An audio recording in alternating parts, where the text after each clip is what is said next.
Brigitte Bardot, l'icône mondiale de la beauté, a vécu une vie remplie à la fois de gloire et d'obscurité. Et sa plus grande tristesse était peut-être la relation distante et insatisfaite avec son fils unique, Nicolas-Jacques Charrier. Nicolas, né en 1960 du second mariage de Bardot avec Jacques Charrier, n'a pas été élevé par sa mère. Bardot a un jour admis qu'elle n'avait aucun instinct maternel et qu'au moment de sa naissance, elle était au sommet de sa carrière, prise dans l'emploi du temps chargé d'une star mondiale. Après avoir divorcé de Jacques Charrier, la garde des enfants revient à son ex-mari, et Nicolas grandit sous la garde de sa famille paternelle. Elle a peu vu son fils, et Nicolas a été élevé avec une image plutôt négative de sa mère, en raison des critiques de la famille Charrier. La douleur de la séparation et cette relation tendue ont profondément marqué Brigitte Bardot. Elle a dit un jour « Je ne sais pas ce que c'est que d'être mère. Je n'ai jamais été préparée à être mère. Et c'est la chose que je regrette le plus dans ma vie. » Elle a également admis que son manque de responsabilité dans les soins prodigués à Nicolas était une blessure qui ne s'est jamais cicatrisée. Bien qu'elle soit un symbole de beauté et de réussite, Bardot n'a jamais fui sa douleur personnelle. Elle a partagé que le fait de ne pas être proche de Nicolas avait eu un impact profond sur elle et qu'elle avait toujours eu un sentiment de culpabilité de ne pas pouvoir remplir son rôle de mère. Au fil des années, même si elle n'était plus aussi tendue qu'avant, leur relation n'était toujours pas vraiment étroite. Cela montre que même les personnes les plus célèbres et les plus prospères ont des problèmes non résolus dans leur vie personnelle. Brigitte Bardot a commencé sa carrière très jeune et est rapidement devenue l'une des icônes culturelles les plus marquantes du XXe siècle. Avec sa beauté naturelle, son style captivant et son talent d'actrice inné, Bardot a conquis le cœur des publics du monde entier. À l'âge de 15 ans, Bardot commence le mannequinat et apparaît sur la couverture du magazine français Elle. Sa beauté, avec ses yeux perçants, ses cheveux dorés et son aura séduisante, ont rapidement fait d'elle un visage recherché dans l'industrie de la mode. En 1952, à l'âge de 18 ans, Bardot se tourne vers le cinéma avec son premier rôle dans le film Le Trou Normand. Cependant, sa grande percée dans sa carrière eut lieu lorsqu'elle joua dans le film Et Dieu créa la femme, 1956, réalisé par son premier mari, Roger Vadim. Le film a non seulement changé la vie de Bardot, mais a également façonné son image de sex-symbole mondial. Au cours des années 1950 et 1960, Bardot apparaît dans plus de 40 films, dont des œuvres notables telles que Le Mépris, 1963, de Jean-Luc Godard, Viva Maria, 1965 et La Vérité, 1960. Sa carrière ne se limite pas au cinéma, mais elle s'essaye également au chant et obtient un grand succès avec des chansons telles que Je t'aime, Moi non plus, en collaboration avec la musique de Serge Gainsbourg.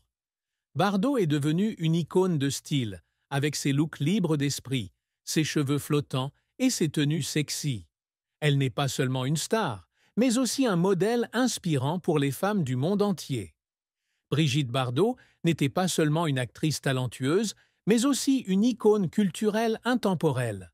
Ses réalisations dans le cinéma, la musique et la mode ont contribué à façonner le monde de l'art et de la culture au XXe siècle. Dans l'industrie du cinéma, Bardot s'est imposée avec un large éventail de rôles, des personnages sexy aux personnages psychologiquement complexes.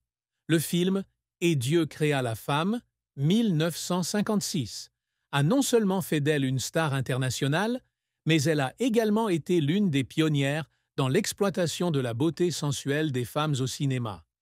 D'autres films comme Le Mépris, 1963, sont considérés comme des chefs-d'œuvre du cinéma français, contribuant à affirmer le talent d'actrice de Bardot au-delà de l'image d'une simple icône de beauté.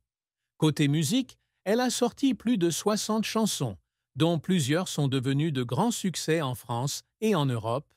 Ses collaborations avec Serge Gainsbourg sur Bonnie and Clyde et Harley Davidson sont mémorables.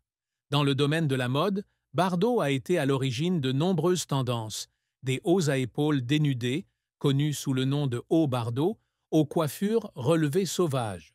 Son image est apparue dans une série de grands magazines et est devenue un symbole de beauté naturelle, mais attrayante. En plus de l'art, Bardot est également reconnu pour sa grande contribution à la protection des animaux. Après sa retraite en 1973, elle a consacré tout son temps et son énergie à des causes caritatives, en particulier aux droits des animaux. En 1986, elle fonde la Fondation Brigitte Bardot, qui œuvre pour la protection des animaux contre les abus. La chasse. À ce jour, la Fondation a sauvé des milliers d'animaux et a eu une forte influence sur la politique de protection animale en France et dans le monde. La vie amoureuse de Brigitte Bardot était aussi célèbre que sa carrière. Elle a eu 4 mariages ainsi que de nombreuses autres relations publiques, et chaque relation a laissé une marque profonde sur sa vie. Le premier mariage de Bardot fut avec le réalisateur Roger Vadim en 1952, alors qu'elle n'avait que 18 ans. Vadim n'était pas seulement un mari, mais aussi une personne qui a contribué à façonner la carrière et l'image de Bardot dès ses débuts. Le film « Et Dieu créa la femme », réalisé par Vadim, a fait de Bardot un sexe symbole mondial. Cependant, le mariage a pris fin en 1957 à cause de désaccords et de la pression de la célébrité. Bardot se remarie avec l'acteur Jacques Charrier en 1959. C'est une période où Bardot abandonne temporairement son image de star glamour pour se concentrer sur sa famille et donne naissance à son fils Nicolas.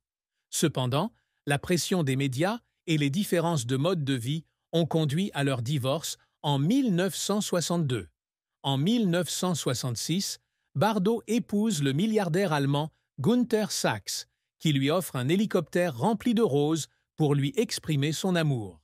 La relation était également romantique, mais n'a duré que 3 ans avant qu'ils ne se séparent. Le 4e mariage de Bardot fut avec Bernard Dormal, un homme d'affaires et homme politique, en 1992. Ce fut sa relation la plus longue et la plus stable. Bernard n'est pas seulement son partenaire de vie, mais aussi son compagnon dans la réalisation d'actions de protection animale. L'amour de Bardot a toujours été passionné et intense, mais elle a également admis que ses relations n'étaient pas toujours faciles. Elle a dit un jour « J'aime la liberté plus que tout, et c'est peut-être pour cela que je ne peux pas garder l'amour longtemps. » Brigitte Bardot n'a eu qu'un seul enfant, Nicolas-Jacques Charrier, né le 11 janvier 1960, de son second mariage avec l'acteur Jacques Charrier. Cependant, sa relation avec son fils n'était pas très étroite, et c'était aussi l'un des aspects les plus tristes de la vie de Bardot. À l'époque où Bardot était enceinte de Nicolas, elle était au sommet de sa carrière et subissait une forte pression médiatique. Devenir mère ne faisait pas partie du projet de vie de Bardot, et elle a ouvertement admis qu'elle n'avait aucun instinct maternel. Après avoir divorcé de Jacques Charrier en 1962, Nicolas fut placé sous la garde de la famille de son père, et elle revit rarement son fils. Cela crée un énorme fossé entre la mère et l'enfant. Nicolas a grandi dans un environnement où l'image de sa mère était souvent critiquée, ce qui a encore compliqué leur relation. Bardot a déclaré qu'elle regrettait de ne pas pouvoir assumer le rôle d'une vraie mère, mais admet également que sa carrière et son style de vie de l'époque n'étaient pas adaptés à l'éducation d'un enfant. Bien que Nicolas ait choisi plus tard de vivre une vie privée en Norvège avec sa famille, Bardot a toujours gardé l'espoir d'une réconciliation. « J'ai aimé mon fils de toutes les manières possibles, mais je n'ai probablement jamais su comment exprimer cet amour correctement », écrit-elle dans ses mémoires. La famille de Brigitte Bardot, et notamment son fils, Nicolas-Jacques Charrier, a toujours gardé ses distances avec le public, mais les tensions et l'éloignement entre eux sont indéniables. Après le divorce de Bardot et Jacques Charrier, Nicolas est élevé dans un environnement stable auprès de sa famille paternelle. La famille Charrier, mécontente du style de vie et de l'image de sexe symbole de Bardot, avait souvent des opinions contradictoires sur son rôle de mère. Cela a quelque peu influencé la façon dont Nicolas considérait sa mère en tant qu'adulte. Bien que Bardot ait exprimé à plusieurs reprises des remords et un désir de réparer la relation, Nicolas semble avoir choisi de garder ses distances pour protéger sa vie privée. Il ne participait pas aux activités publiques liées à sa mère et apparaissait rarement en public. Brigitte Bardot a dit un jour à propos de sa relation avec son fils: « Je sais que je lui ai fait du mal et cela restera toujours un poids sur mon cœur. Mais j'espère aussi que Nicolas comprendra que je l'ai aimé à ma manière, même si ce n'était pas parfait. » Brigitte Bardot est entrée dans l'industrie du divertissement à un très jeune âge, et sa carrière a été un parcours révolutionnaire, surpassant toutes les limites de l'époque. Débutant comme mannequin à l'âge de 15 ans, Bardot a rapidement attiré l'attention grâce à sa beauté saisissante et son style naturel. Son apparition sur la couverture du magazine Elle, en 1950, lui ouvre les portes de l'industrie cinématographique. Le premier rôle de Bardot dans Le Trou normand, 1952, n'est pas remarquable, mais elle continue à perfectionner ses talents d'actrice. En 1956, avec son rôle dans Et